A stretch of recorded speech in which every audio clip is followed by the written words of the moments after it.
Hey guys, let's talk about how to get access to free leads online. Let's get started. Sorry, I recorded a video before, but I forgot to share my screen, so I have to do it all over again. But I'm gonna be brief. So what you gotta do is basically have this app, which is called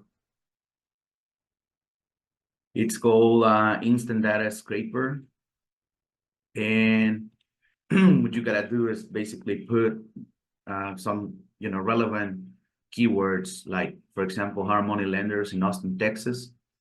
And what you want to do is that you want to go to more places, and then you'll be able to see all the lenders right there. You just gotta click here, and you can choose either a CSV file, an XLX file, and it's gonna download it.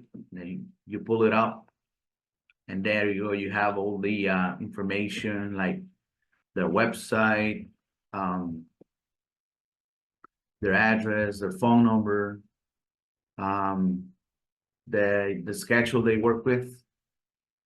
And yeah, that's it. I mean, it's pretty easy. You can do that with almost every website.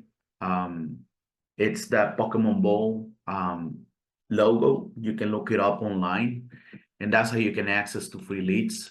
Thank you for watching this video, and see you in the next one.